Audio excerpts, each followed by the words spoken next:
Well, good afternoon, ladies and gentlemen. My name is Stephen Parker and I'm the Vice-Chancellor at the University of Canberra. Welcome to the 9th lecture in this year's National Security Lecture Series being organised by my colleague Lieutenant General Peter Lay and our National Security Institute.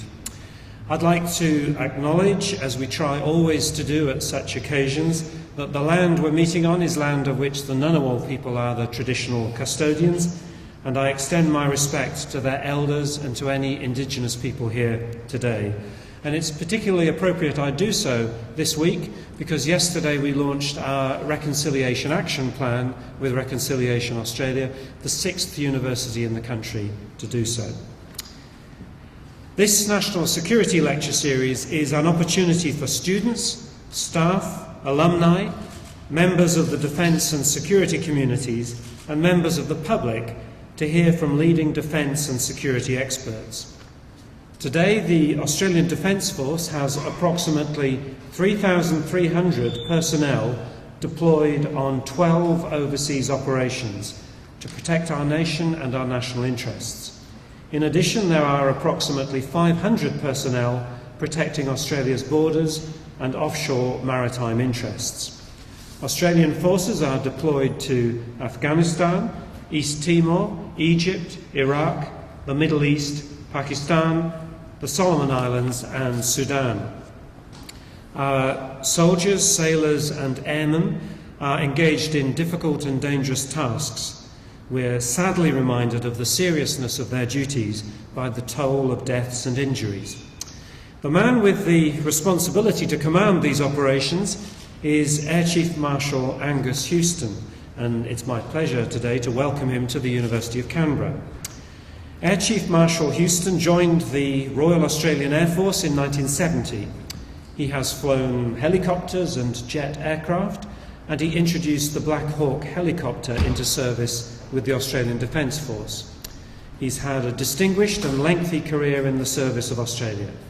He's been the Chief of the Defence Force since 2005, and before this was Chief of the Air Force for 4 years. His role as CDF is to command the Australian Defence Force and act as the principal military advisor to the Minister for Defence. As well as these command responsibilities, he jointly manages the Defence Force with the Secretary for the Department of Defence. The ADF is one of the largest employers in the country.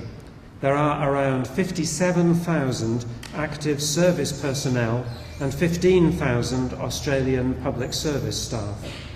The ADF operates some of the most technologically advanced equipment in the world and has a budget of around $26 billion. As well as his command responsibilities, Air Chief Marshal Houston is also responsible for the development of the ADF for the future, and at the moment his focus is on implementing the 2009 Defence White Paper and acquiring the military hardware designated under the Defence Capability Plan. As if he didn't have enough to do already, another task at the moment is to oversee the Strategic Reform Programme, which is an extensive reform of defence business to improve accountability, planning and productivity in defence. And to emphasise the point that defence doesn't do things in half measures, and I suppose to highlight the size of the defence budget, the aim is to save around $20 billion over the next 10 years. So I suspect by now that you're starting to understand that this is a big job with enormous responsibilities. Chief Marshal, thank you for joining us today and for participating in the National Security Lecture Series at the University of Canberra, and I now invite you to address this audience.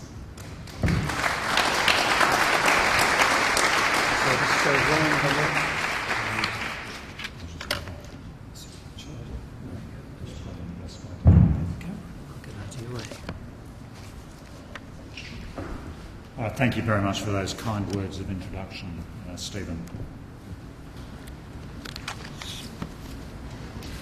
Well, good afternoon to students, staff, ladies and gentlemen. And obviously, Stephen, I'd like to acknowledge your role as the Vice-Chancellor of the University of Canberra. And of course, it's great to see my old friend, Professor Peter Lay, who is Director of the National Security Institute and he has invited me here today to speak to you. I really value this opportunity to talk to you about the Australian Defence Force in providing for national security and some of the challenges we face in an increasingly complex and interconnected security environment. I intend to speak for about 40 minutes. I'll then be delighted to take your questions.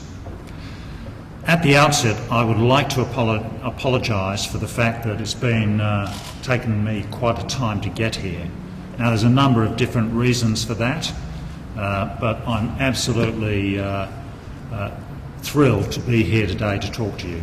And Peter, thank you for your understanding with my circumstances this year.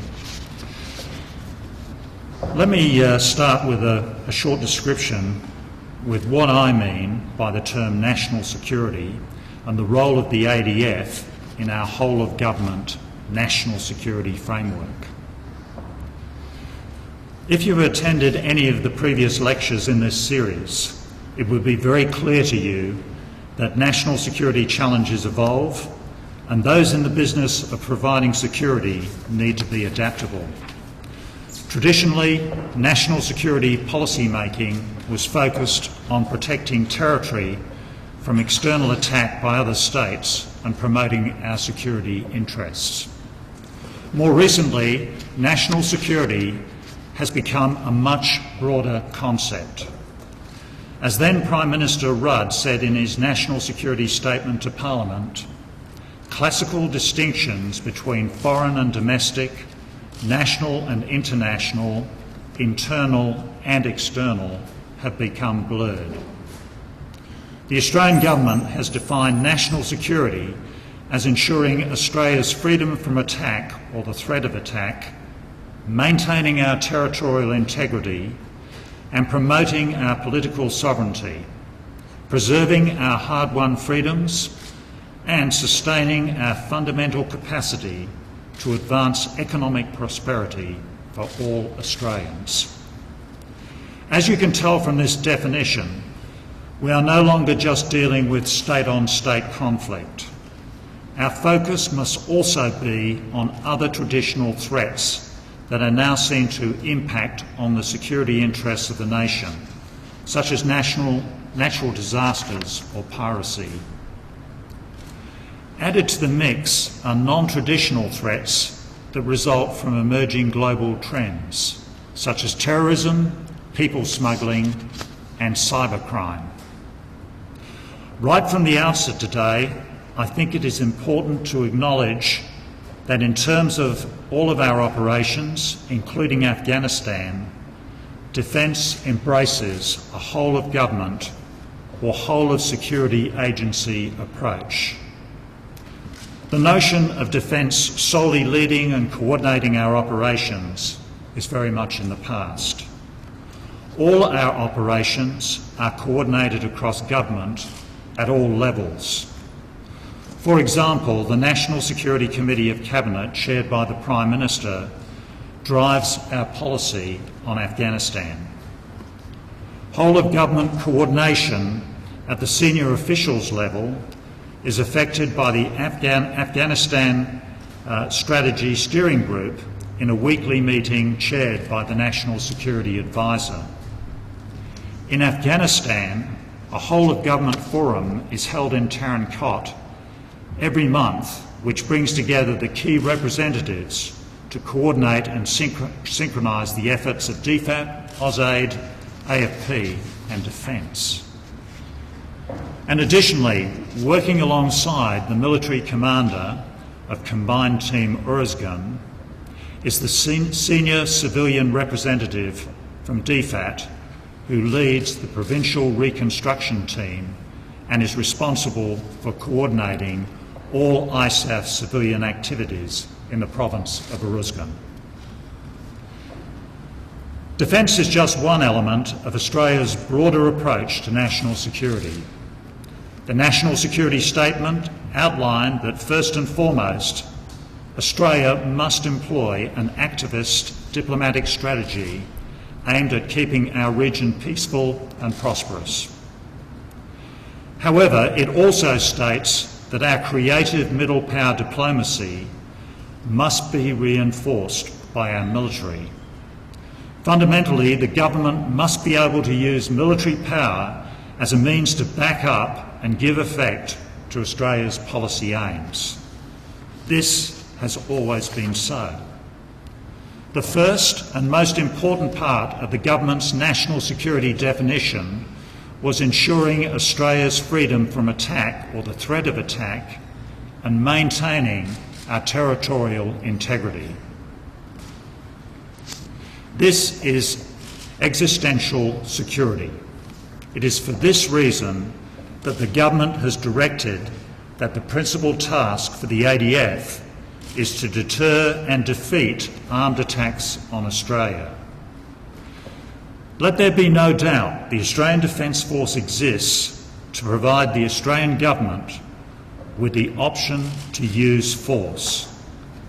As a nation, we must be able to control our sea and air approaches against credible adversaries in the defence of Australia.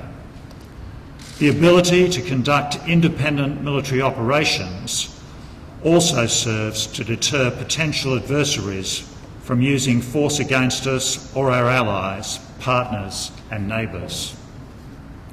This task also includes the prevention of attacks from non-state actors.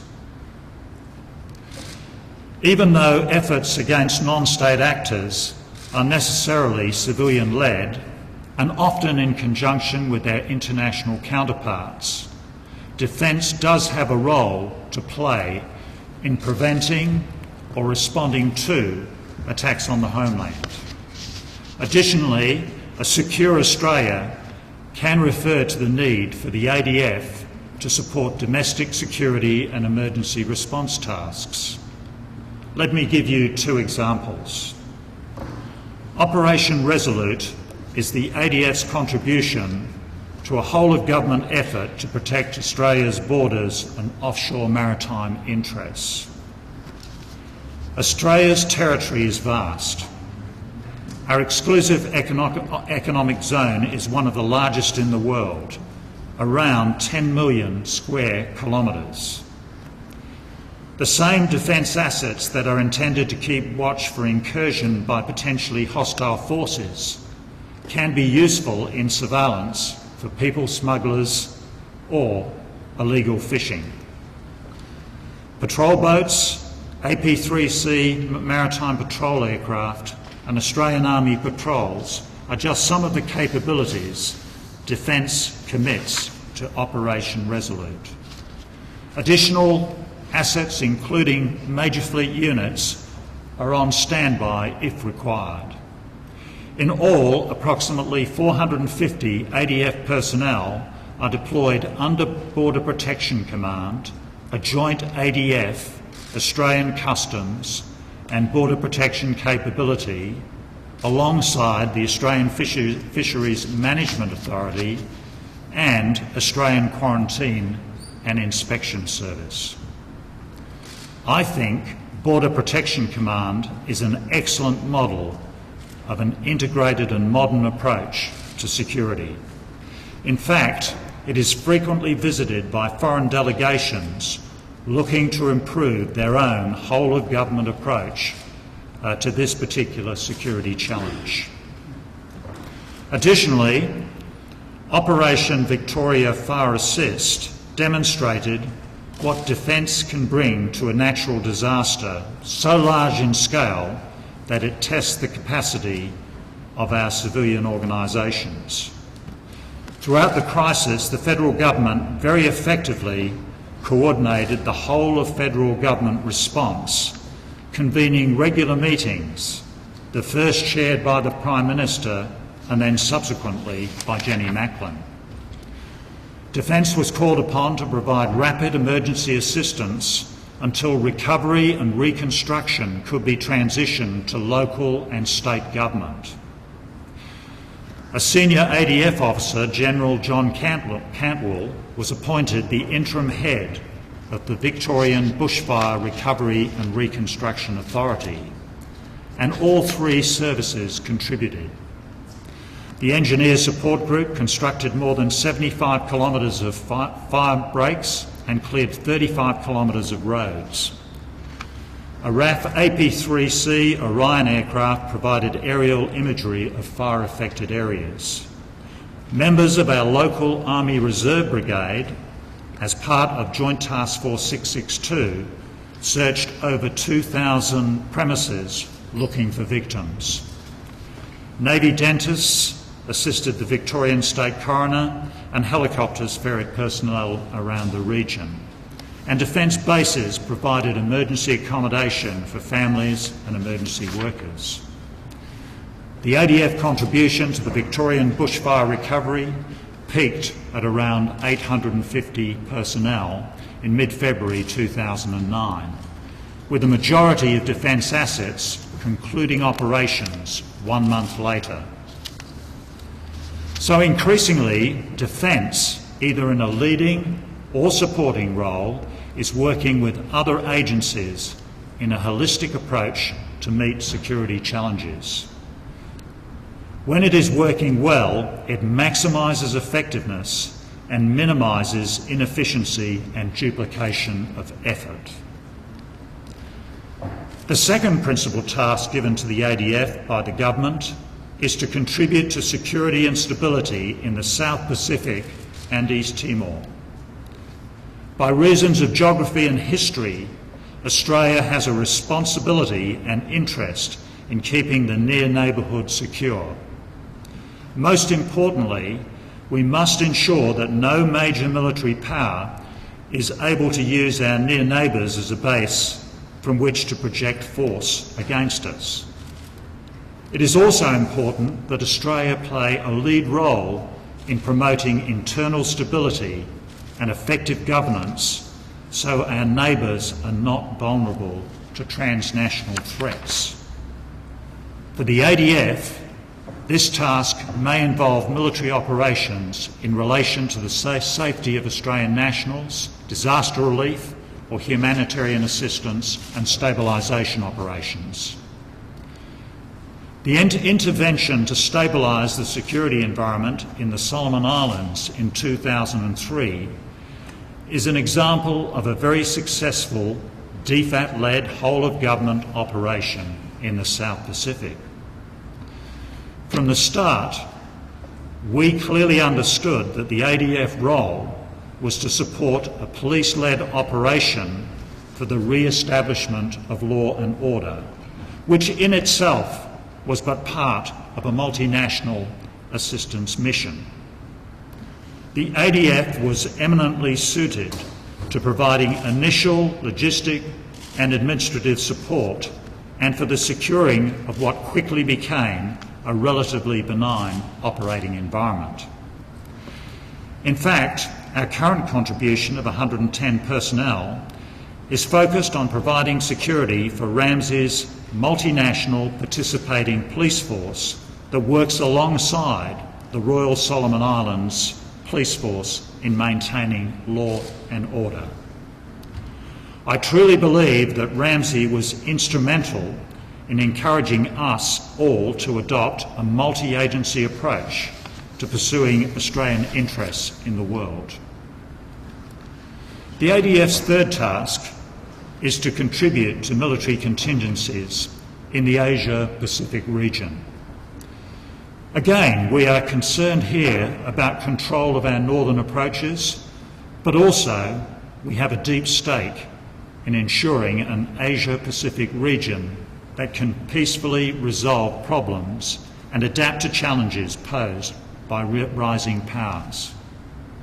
We need to be prepared to also assist our regional partners to meet external challenges when our common interests are engaged, and of course, we have our alliance obligations to the United States. As with the second task, these ADF operations could include humanitarian relief, disaster recovery and evacuation operations, but might also include counter-terrorism, counter-piracy and resource protection. And we cannot discount that it could one day involve conventional combat. An example of a humanitarian response that we have recently undertaken in the Asia-Pacific region is Operation Pakistan Assist 2, which is Defence's contribution to the AusAid-led whole-of-government disaster relief effort in Kota-Duu, Pakistan. Following the floods in July this year, the ADF sent 180 men and women, along with 20 civilian personnel from AusAid, to provide primary health care for flood-affected victims.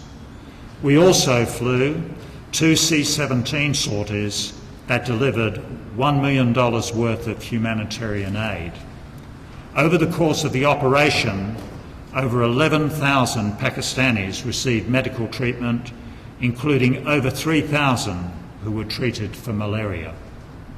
Our early intervention prevented a worse humanitarian crisis, and our relationship with Pakistan has certainly been enhanced. The ADF's fourth and final principal task is to contribute to military contingencies in support of global security. This is in support of the efforts of the international community to uphold a rules-based global security order, but only when the government decides that Australia's interests are aligned and we have a capacity to do so. Beyond our region, Australia simply cannot be secure in an insecure world. It is in Australia's interest to preserve an international system that restrains aggression between nation-states and promotes the collective management of threats such as weapons of mass destruction, terrorism, state failure, internal state conflict, and the security implications of issues such as climate change and resource scarcity. Now that I have highlighted the diversity of tasks required of the ADF to ensure Australia's national security, I think it important that I talk a bit about our strategic environment, the likelihood of traditional state-on-state conflict, and the difficulty in balancing the need to develop high-end warfare capabilities while still having the capability to conduct the more likely humanitarian and stabilisation operations. The range of operations in which defence is now involved means that our policy and capability decision-making is quite complex. In a way, we can envy the defence planners of the past. They were almost entirely preoccupied by state-on-state warfare, and in that respect their task, while not easy, was relatively straightforward. Now the traditional security threats have not disappeared, but modern military and defence planners need to consider a raft of new and diverse threats. There are those who believe that state-on-state war is such a remote possibility for Australia that money for high-end capabilities can be redirected elsewhere in the defence budget or to other government priorities. However, I can tell you that the threat of state-on-state conflict has not disappeared and remains a fundamental challenge for which the ADF needs to be prepared.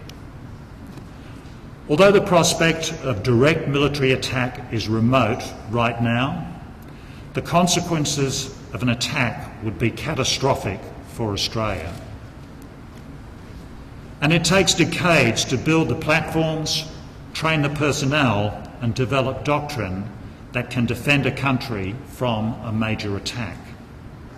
Despite the rise of non-traditional security threats, the fact remains that the most powerful actor in our international system continues to be the nation-state.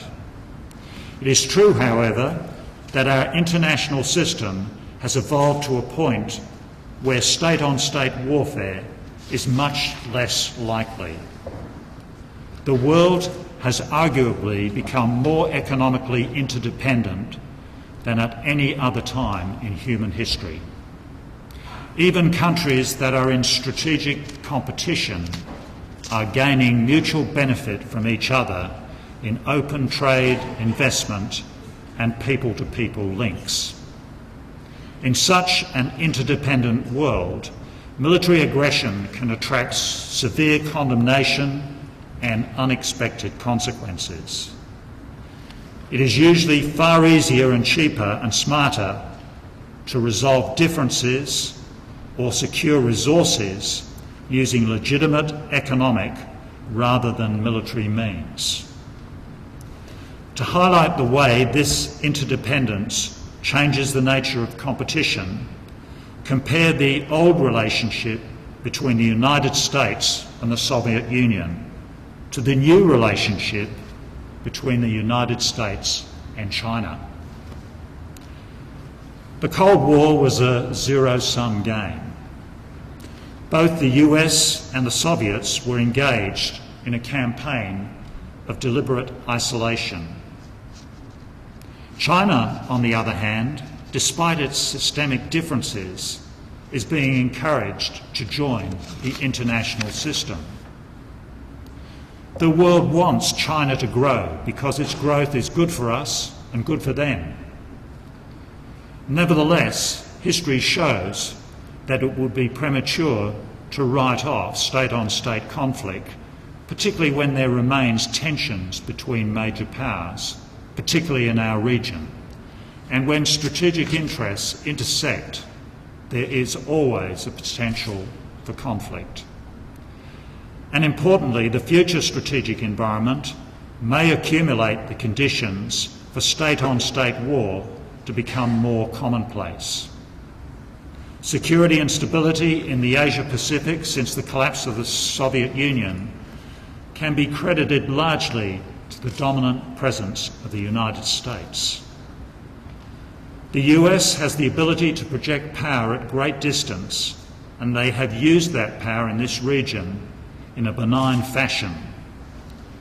Countries in the region generally consider the US presence to have been beneficial in preserving regional order and trade flows. Whilst we expect that the US will remain the dominant presence over the next 2 decades, its relative weight will be diminished to some extent by the rise of China. China is rapidly modernising its military and putting into service naval vessels, combat aircraft, missiles and army equipment that are major advances on its capabilities of 15 or even 10 years ago. It is also improving its intelligence, surveillance and reconnaissance capability and networking its forces. In short, it may not be long before Chinese formations are comparable to those in the West. Of particular interest is China's development of asymmetric capabilities that may limit the freedom of other nations to operate in the Western Pacific if it so chose.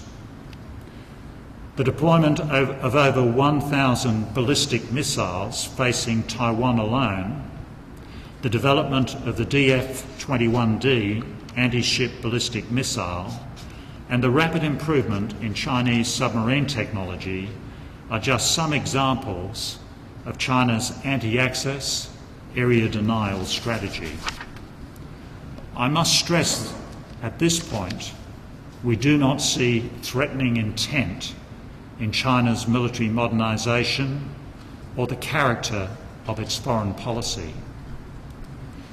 If we have any concern at this stage, it is only that China is not more transparent about their capability acquisition decisions. I note also that this is not peculiar to China. Many countries in the region publish defence white papers that are opaque on intended acquisitions and doctrine. Conversely, Australia's 2009 Defence White Paper is one of the most transparent. Additionally, the rise of China and India contrasts with the current economic malaise that is affecting the advanced economies of the world and highlights the changes underway in the distribution of global power. And while this is not an inherently bad thing, it does breed uncertainty about what that new world will be like. On top of this comes the challenge of resource scarcity. In the 2009 Defence White Paper, we listed this as a new security concern. As economies in the region grow, there may be increasing pressure on supplies of energy, water and food. We do not anticipate this to be a concern in the near future, but if vital resources became more scarce, the possibility of conflict may emerge. This strategic uncertainty is leading other countries around the region to increase their own military capability.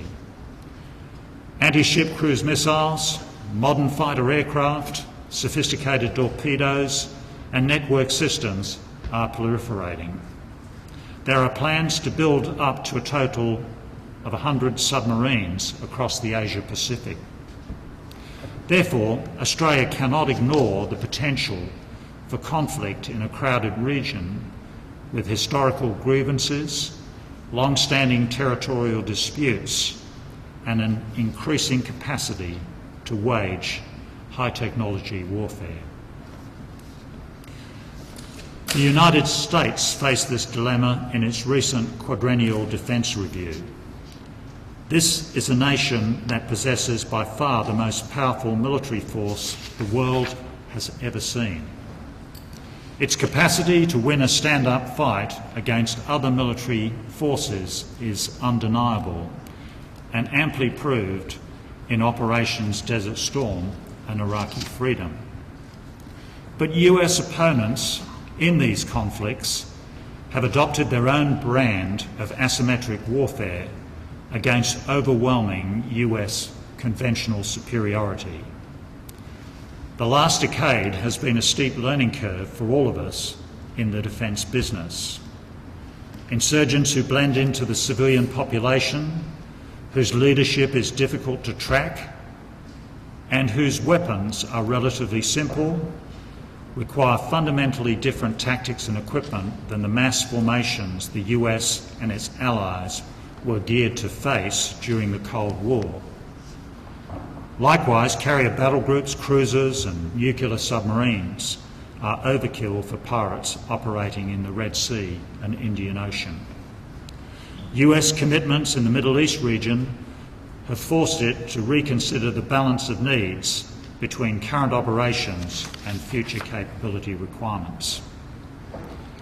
In the QDR, US Secretary of Defence Robert Gates has shifted some resources to the capabilities that the US military needs right now. Lighter army formations, mine-resistant vehicles, unmanned and counterinsurgency aircraft and littoral combat ships are in, while some systems under development for future high-intensity warfare are out or shelved. However, there are those who fear that the shelving of those development programs will leave the US less well equipped should conventional war with a peer competitor break out in the future. This same dilemma faces Australia's defence planners. It wasn't that long ago that we had our highest operational tempo since the Vietnam War, and currently we have major overseas deployments in 3 locations. There are approximately 2,500 personnel in the Middle East region to combat terrorism in Afghanistan and piracy in the Gulf of Aden as part of Operation Slipper. These forces are engaged in a range of operations. They see intense combat as they disrupt insurgents. But they are also living, training and mentoring local Afghan soldiers and police. And they are engaged in the reconstruction of critical infrastructure in Afghanistan. Closer to home, a further 400 ADF personnel are engaged in Operation Astute, contributing to peace and security in East Timor, and approximately 80 are in the Solomon Islands for Operation Anode. These kinds of stabilisation and security operations have become more commonplace and require quite different capabilities to high-end conventional warfare. Australia has had a particular interest in the security of the South Pacific, and this region faces some major challenges into the future. I wish I could be more optimistic about the outlook for the South Pacific, but the prospects for some countries in the region are limited by weak governance, crime and social discord. And the potential for the kind of sustained economic growth that could generate lasting improvement is low in all but a few countries. These weaknesses will only be exacerbated by the effects of climate change, to which the South Pacific is particularly vulnerable. With already weak economies and governance, these island nations have little capacity to adapt. The changing rainfall patterns and ocean dynamics, extreme weather and rising sea levels that climate change will bring threaten the agriculture and fisheries on which the South Pacific is dependent. From there, it is a small step to political instability and social disorder. Climate change is not expected to have large-scale consequences for the strategic environment before 2030, but it is an incremental process that is likely to affect island regions like the South Pacific at a relatively early stage in the process. Australian efforts to offset these challenges will be led by other agencies, such as the Department of Foreign Affairs and Trade, AusAid, and the Department of Climate Change. But it is highly likely the ADF will be engaged in disaster relief and stabilisation operations in this South Pacific into the future. And with the effects of climate change compounding existing pressures, future operations could be more frequent and more intense than those currently underway in East Timor and the Solomon Islands. So how do we reconcile the needs of the ADF to engage in the more likely stabilisation, counter-terrorism and disaster relief operations with what it would require should the more remote but also more consequential prospect of conventional war come to pass? In 2008, the Australian Government commissioned a new Defence White Paper to set future direction for the ADF. The White Paper was 15 months in the making and represented the most comprehensive review of the defence organisation ever undertaken.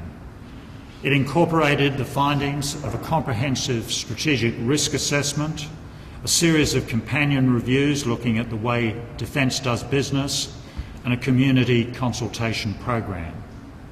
A ministerial advisory panel consisting of 3 independent experts advised the government on the White Paper development throughout the process. I describe this process to emphasise the level of consideration and detail that went into the White Paper development. The finished product, Force 2030, outlines our assessment of the strategic environment and the capabilities that the government intends to acquire over the next 2 decades to build a future force for the defence of Australia and the security of the immediate region. In short, a balanced force is the key to an uncertain future, a suite of capabilities that allow us choice now while also giving us the option to build a more potent force structure relatively quickly should our strategic environment deteriorate. We have acquisitions currently underway that will better equip the ADF for security and stabilisation operations.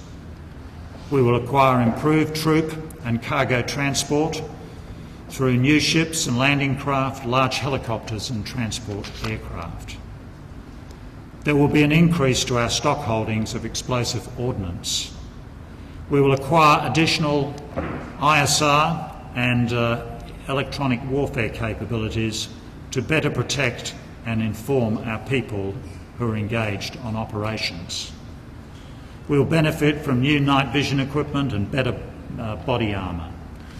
And we will receive improved vehicles and equipment to counter improvised explosive devices. These acquisitions will help our forces to meet the demands of the mission they have now. Indeed, following the recent Force Protection Review, we are investing $1.6 billion in 48 separate measures that will enhance the safety of our people in Afghanistan.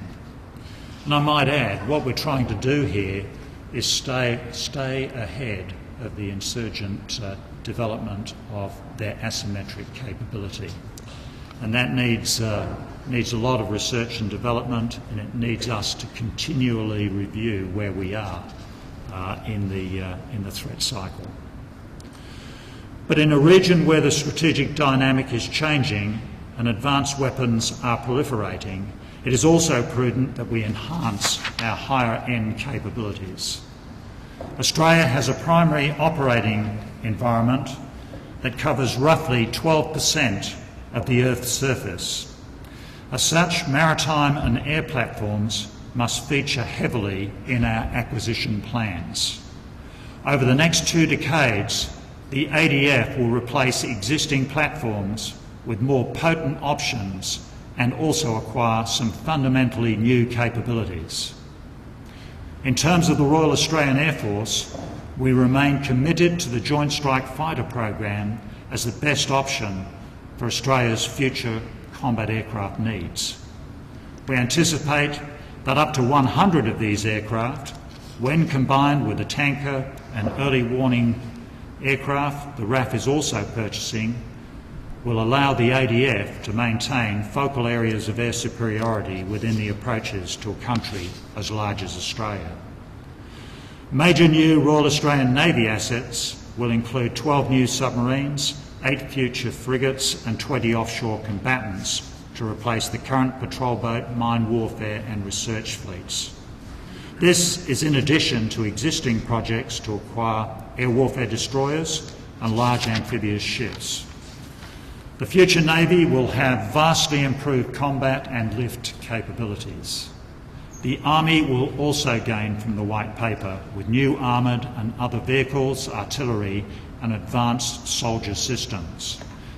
Equipping our soldiers with world-class technology and training will be an ongoing priority. Finally, for a large country with a relatively small population and defence force, intelligence and surveillance assets are a must. The White Paper outlines significant upgrades to our information gathering capability, including another first for the ADF, an imagery satellite. There is no doubt this is an ambitious acquisition plan, and the history of defence acquisition, both here and overseas, has highlighted the difficulty in keeping the cost of cutting-edge technology on budget. But these plans are fully costed and supported by a strategic reform program intended to deliver savings from the wider defence organisation of, as was said earlier on, $20 billion over 10 years.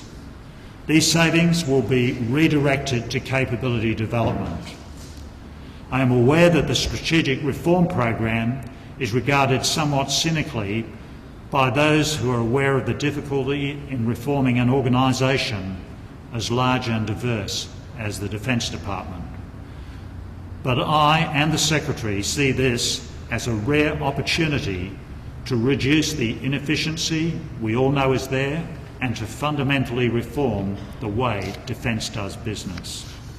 I am confident that the plans for the future Defence Force are appropriate. They will provide for a force that can better meet the demands of the ADF into the future while retaining the capacity to address the more consequential threats that we hope will never come to pass. Additionally, for the first time, the 2009 White Paper ushers in a planning cycle that will see a new White Paper published every 5 years. Throughout the 5-year cycle, Defence will be testing the assumptions and assessments made in the previous White Paper, with a new force structure review, strategic risk assessment and independent audit to be carried out in the 4th year of each cycle. Through this process, the judgments that underpin our decisions on defence priorities will be subject to regular and rigorous testing. And as our national security imperatives evolve with changing global trends, so too will the Australian Defence Force. Over the course of my 40-year career in the Australian Defence Force, a great deal of my effort and focus has gone into building a joint ADF force from what we were once, which was 3 quite disparate services. As I approach the end of my career, this focus has widened to encompass a whole-of-government approach or a whole-of-agency approach. It fills me with confidence that the next generation of leaders in the national security field will, through educational facilities such as the National Security Institute, begin their careers with an interagency mindset and embark upon a journey building and leading highly effective interagency capability in pursuit of Australian national interests. On that note, I will leave it there, and I look forward to your questions. And I understand Peter is going to take care of that to ensure that the student body gets first crack at the That's right. Thank you for the speech. It's time for some questions now. As is our normal practice here, I'll give priority of questions to students and staff, and then there may be some time for other people who might be interested here this afternoon. CDF has to leave a bit before his scheduled time. I'd also like to squeeze in there some private time with CDF for some of the students as well. So we've got a bit packed, so single-barrel questions, please. Please speak up. If you've got one in the back, you might move forward so not only the Chief Marshal Houston can hear, but the rest of us can hear as well. Are there any questions from students and staff? Over here. Thank you very much for that presentation, and also thank you for putting up the incoming government brief on the Defence website. I found that pretty interesting and useful for academics. I was wondering about the term middle power, which you quoted from the National Security, your own view on it, and also Hugh White's argued that if we are to remain a middle power in the medium to long term, we'll need a significant increase in our military assets. Do you agree with this view? I think it's a very good question. If I could address the middle power thing first. I think we're 13th or 14th largest economy in the world, and whilst we have a relatively small military in quantitative terms, our military is very good from a qualitative point of view. So as we look out into our region, there are large powers in our region, but we are very much the middle power that everybody looks to. We are greatly respected for what we bring to the table. And it's not just the ADF, it's much more than that. I think our diplomacy is very effective, and of course we provide a reasonable amount of aid into the region. And many other parts of government work very effectively into the region. So we are respected as a middle power. I think also we leverage to some extent off our alliance with the United States. People know that we have a close relationship with the United States, and sometimes they will perhaps tell us things that they won't tell the United States.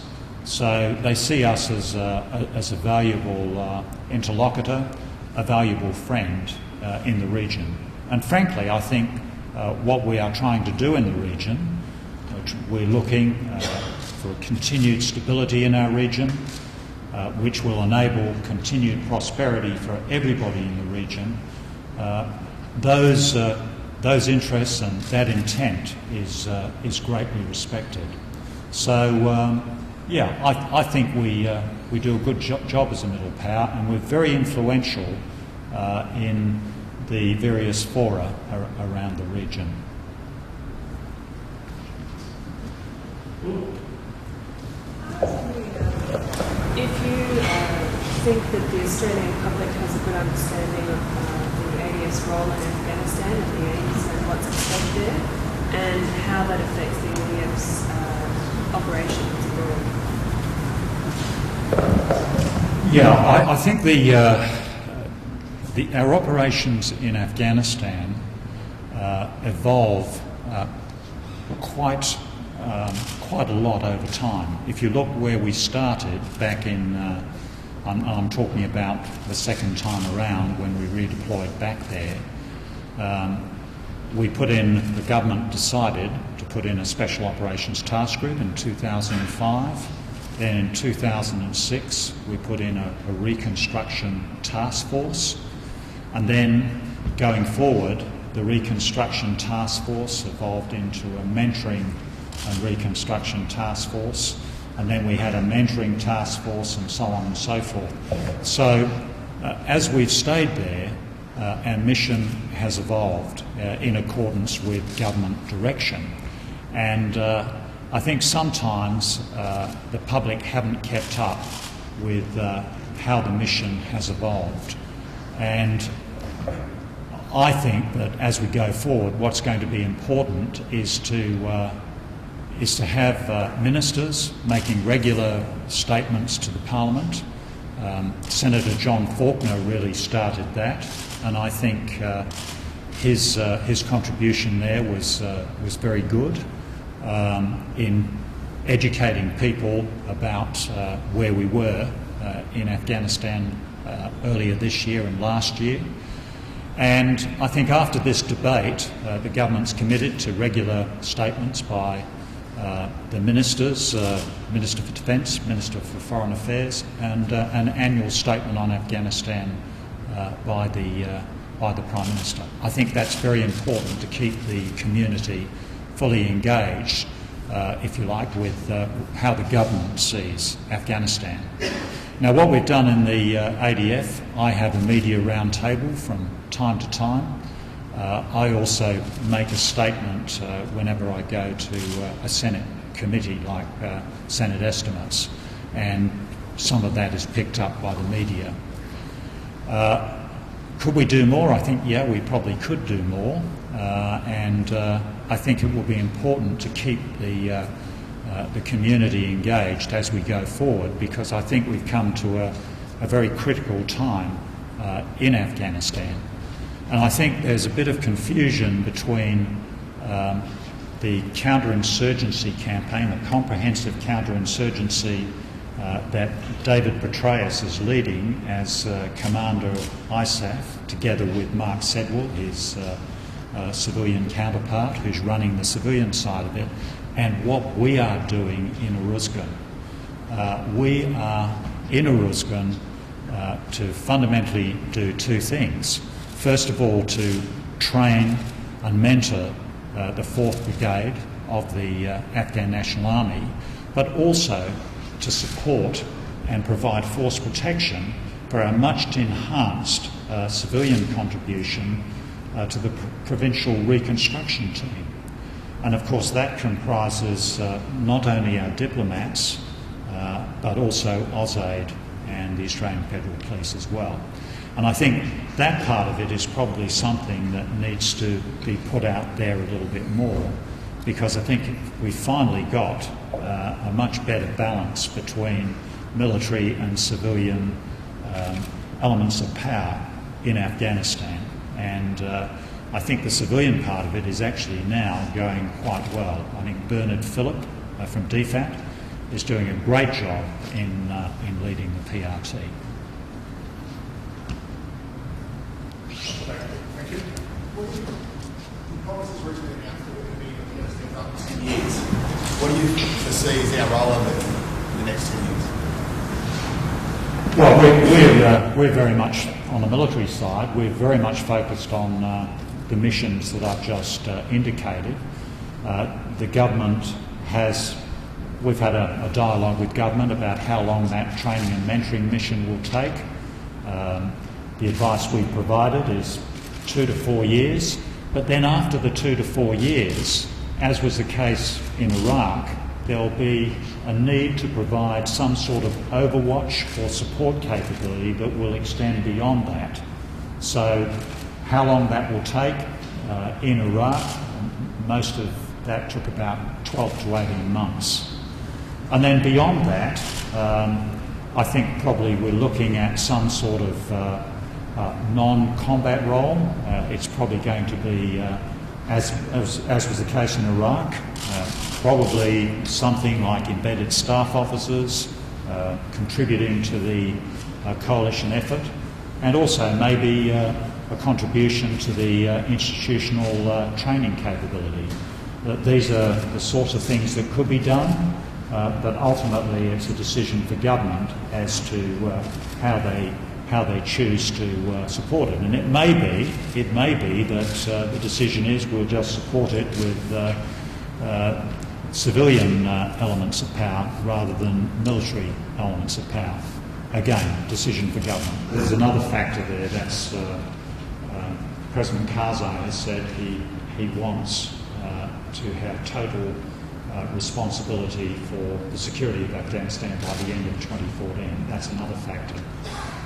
What I would say about reconciliation and reintegration is that all conflicts of this kind, an insurgency like the one we see in Afghanistan, they usually culminate in discussions, talks between the warring parties, and eventually some sort of arrangement is struck where the governing arrangements for that country are defined with participation from not only the existing government but also some sort of contribution from the other side of the fence, so to speak. So in terms of if that happens in Afghanistan, there is talks and discussions and eventually some sort of arrangement is struck, I think that would be a good thing. And I would anticipate that that's a possibility further into the future. Of course, at the moment, the government of Afghanistan has laid down some conditions for talks, reconciliation talks, and they are that the insurgents need to accept the constitution of Afghanistan and need to lay down their arms. So there's some way to go to actually get an outcome out of that process. But there is President Karzai just created a high peace council. There are some very prominent people from Afghanistan who are in that peace council. Their focus is reconciliation with the other side. How does it affect our troops? Well, our troops are doing a specific job at the moment. They're out there training and mentoring the 4th Brigade primarily. Our Special Forces have this relationship with the Provincial Response Company, which is a police company, and they're very focused on that mission. And I guess I haven't actually asked one of our soldiers what they think about our reconciliation process, but I'm sure they'd be very supportive of it. Angus, can I thank you for providing the last in the National Security Lecture Series.